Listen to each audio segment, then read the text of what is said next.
Aujourd'hui, je vous emmène à la découverte de Kojiway, une société de conseil pas comme les autres, spécialisée dans la conduite du changement et l'édition de logiciels. Rencontre avec Alexandre Collin, son président. Nous accompagnons nos clients dans l'atteinte de leurs objectifs stratégiques et opérationnels. On construit une solution, on met en place des KPI de mesure des résultats et on observe avec le client l'atteinte des résultats. L'avantage de notre approche, c'est que puisque l'on fait du conseil et du développement de logiciels, le conseil nous permet, en écoutant les clients, de construire des solutions et les solutions ensuite deviennent des solutions pertinentes parce qu'éprouvées et deviennent des offres en tant que telles. Capitaliseur est un logiciel déployé en mode SaaS qui est auto-apprenant et social. Capitaliseur, c'est un outil en ligne qui permet en fait de capitaliser les échanges opérationnels entre des experts et des utilisateurs. Vous avez un utilisateur, il se pose une question, cette question est nouvelle, elle est pertinente, il la pose sur l'outil. À travers l'outil, la question part vers l'expert qui répond à la question. Et la prochaine fois qu'un autre utilisateur pose une question similaire, eh bien l'outil va avoir la capacité de faire le lien avec la question précédente et de directement proposer la solution au nouvel utilisateur. Donc l'outil il est effectivement auto-apprenant, mais il est également social.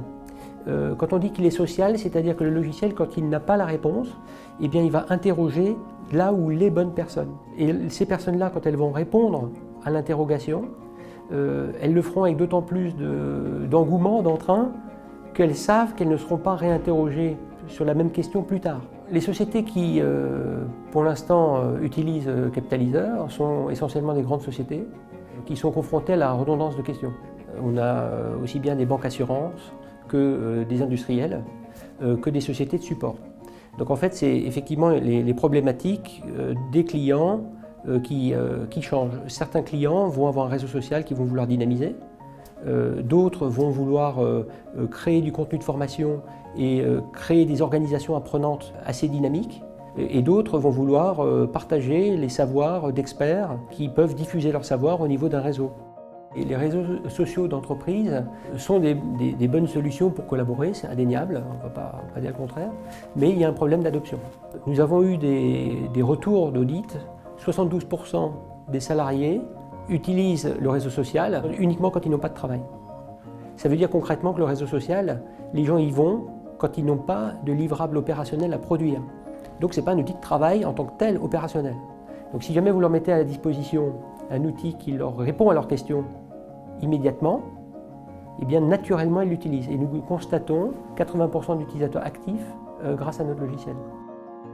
À moyen terme, ce que nous souhaitons, c'est nouer des partenariats avec des industriels et également avec d'autres éditeurs qui peuvent avoir intérêt à utiliser les fonctionnalités complémentaires que nous apportons.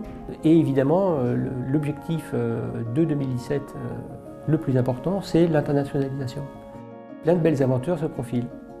Et ce n'est pas tout, puisque Kojiway a également fait cette année une levée de fonds de 500 000 € en cross-lending et prévoit le déploiement de capitaliseurs dans le monde de l'édition et de l'administration.